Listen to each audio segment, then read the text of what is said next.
नमस्कार, मैं अंशु शुक्ला विरल टाइम्स में आपका स्वागत करता हूं। 4 राज्यों में से 3 में भारतीय जनता पार्टी की जीत से निवेशक भी गदगद हैं। चुनाव के नतीजों का असर आज शेयर बाजार पर देखने को मिल रहा है। बीएसई का सेंसेक्स अपना पिछला ऑल टाइम हाई 67,927.23 को तोड़कर एक नए शिखर पर 68,527.82 पर पहुंच गया है। तेलंगाना के मेडक जिले में भारतीय वायुसेना का एक प्रशिक्षु विमान आज सुबह दुर्घटनाग्रस्त हो गया। विमान में 2 पायलट सवार थे। इस हादसे में दोनों पायलटों की मौत हो गई है। लखनऊ विश्वविद्यालय 6 दिसंबर को आयोजित होने वाली 66वें दीक्षांत समारोह में भारत की सबसे बड़ी एड एजेंसी रेडिफ्यूजन के प्रबंध निदेशक डॉक्टर संदीप गोयल को मानद उपाधि से सम्मानित करेगा।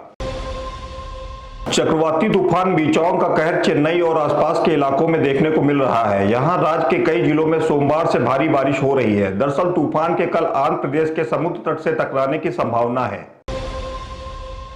मिजोरम चुनाव के रुझानों में विपक्षी जेडपीएम को बहुमत मिल गया है। जेडपीएम 21 सीटों पर आगे है, वहीं एमएनएफ 13 सीटों पर बढ़त बनाए हुए है। कांग्रेस 4 सीटों पर और बीजेपी सिर्फ 2 सीटों पर आगे चल रही है।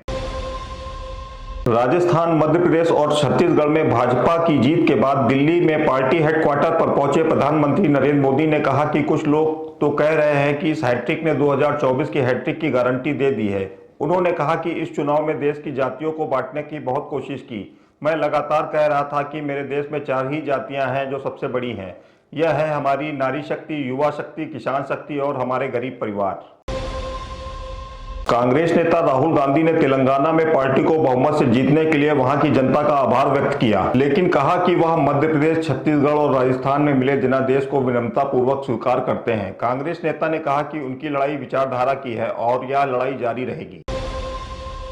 उत्तर प्रदेश में भारत नेपाल सीमा से लगे बलरामपुर जिले के सोहेलवा वन्यजीव संरक्षण क्षेत्र से सटे रिहायशी ग्रामीण इलाकों में जंगल से भटक रहे आए नरबच्छी तेंदुए के जारी हमले से विगत माह में अब तक 5 बच्चों की जान से ग्रामवासी खौफजदा हैं, जबकि कई ग्रामीण घायल हो चुके हैं।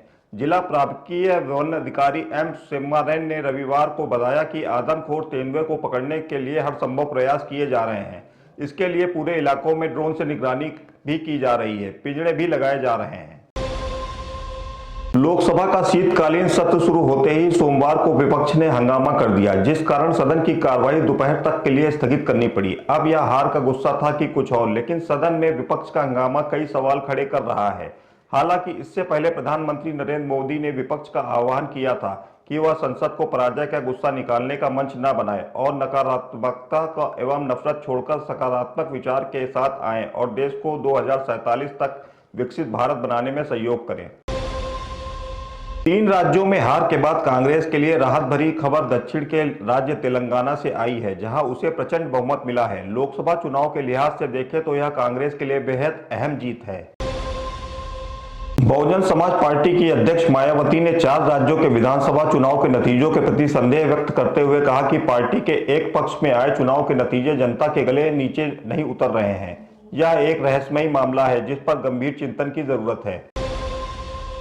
उत्तर प्रदेश में मौसम ने ली जोरदार करवट। देर रात से बारिश जारी है। सर्द हवाओं के साथ मौसम बदल रहा है। राजधानी लखनऊ समेत कई जिलों में हो रही है बारिश। मौसम विभाग का अनुमान है कि यूपी में बारिश का अलर्ट 7 दिसंबर तक जारी रहेगा।